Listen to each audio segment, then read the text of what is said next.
ndax yonent bi dafa wax ni nit tàbbi na aljanna ci sababu ab xaj ndax dafa mar ñëw takk aw botam ci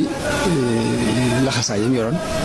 dugal ko ci teen bi ba mu naanee ba noppi gis xaj buy lekk bàq bi ngir mar mu xam ni xaj bii kat li ma gaaroon léegi moo ko gaar mu daal di takkaat ba bi dugaat ci biir teen bi génnee ndox jox ko mu naan suñu borom sant jëfam jooju ba tabal ko aljanna. léegi ñuy bàyyi xel jikko yonent bi ñuy jàngale mu yërmande ñi ciy bàyyi xel yonent bi sallallahu alayhi wasallam njàmbaare gi nga xamante ni xam nañ ko ci moom njàmbaar yonent bi maanaam da daan feeñ ci du xaar ab noonam ci barab mu di ko fekk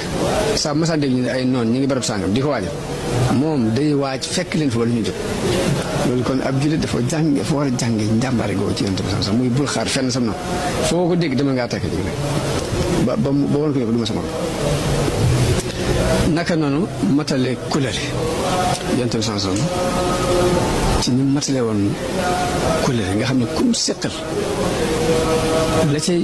manqué ci yow lay manqué waaye mu da koy matale sëkk loolu ba tey jullit bi ko war a bàyyi wala xel ci guddi juddu yonent bi sax jël jikko boobu fonk rendiw loolu damay wax ni léegi li ñuy wax rendez-vous africain moom dëppoo ak sunna mooy rendez-vous boo ko joxee nga fonk bu ñu la joxee rendez-vous nga fonk ko boo ko joxee fonk loolu ba tey ñu koy bàyyi xel maanaam loolu rek sax ci li ñu war a gën a mën a jàngee ci guddi gàmmu ci la bokk muy jikko yooyu ñuy jàngale ci yonent bi sallallahu alayhi wasallam nga xool ko di ko jéem a appliquer ci si bopp te jàng képp la technique ndax saxaaba yi judduwaale wuñ ko woon yonent bi dafa ñëw jàngale leen ko am na ñoo xam ne am nañ ñeent fukki at am na ñoo xam ne fanweeri at am na ñoo xam ne amoon nañu lépp loolu waaye teewul dañ ko dund di bu gàtt suñu borom saxal ko ci seeni xol saxal ko ci seeni cër ba